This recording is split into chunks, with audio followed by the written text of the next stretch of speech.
বলে গেছে তো, বেরিয়েছিল একটু ঘুমিয়ে নিক।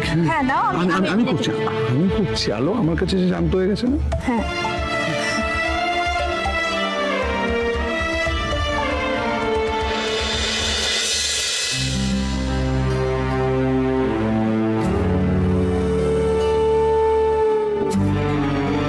আলোকে আমি আর এভাবে দেখতে পাচ্ছি না। এবার সত্যি সত্যি সাইকিয়াট্রিস্টের সাথে কনসাল্ট করতে হবে। দেরি করা যাবে না, কাল বাড়িতে ডেকে নিয়ে গেল। কাল রাত্রে আমি খুব ভয় পেয়ে গেছিলাম, আলো যদি পিকুর বাড়িতে না যেত তাহলে।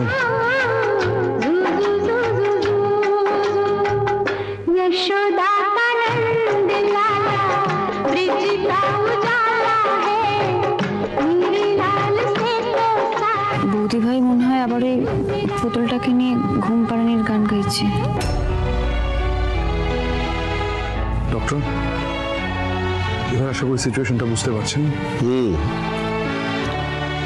সন্তান হারানোর তীব্র শোকে আপনার ওয়াইফ সাময়িকভাবে মানসিক ভারসাম্য হারিয়ে ফেলেছেন, তাই এই ধরনের পেশেন্টকে বাড়িতে রেখে তো ট্রিটমেন্ট করা সম্ভব নয়।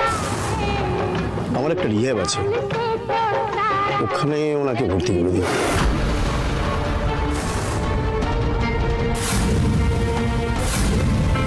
রিহ্যাব মানে ডক্টর যেখানে মানসিক ভারসাম্যহীনদের চিকিৎসা করা হয়, মানে যেটা ওই আমভাষায় আমরা পাগলা গারদ বা মেন্টাল হসপিটাল বলে থাকি, তাই তো? না না, পাগলা গারদ বলতে আপনারা যেটা বুঝছেন এটা কিন্তু সেরকম নয়।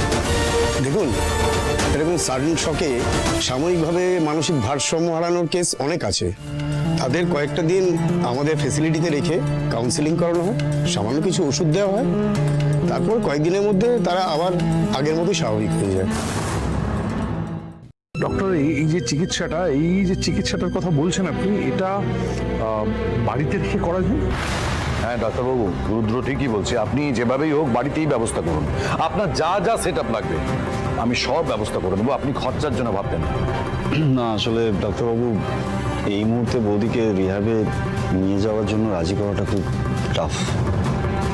কি বলছেন ডাক্তারবাবু? বাড়ির বউ কিনা পাগলা গারদে থাকবে?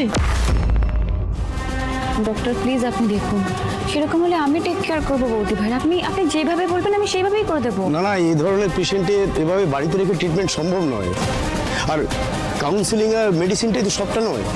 আমাদের ওখানে নানান রকমের থেরাপির ব্যবস্থা আছে, মিউজিক থেরাপি আছে, নানা রকমের মোটিভেশনাল স্টোরি সেশন আছে, নানা ধরনের মেন্টাল এক্সারসাইজ করানো হয়, সেগুলো বাড়িতে থেকে সম্ভব নয়।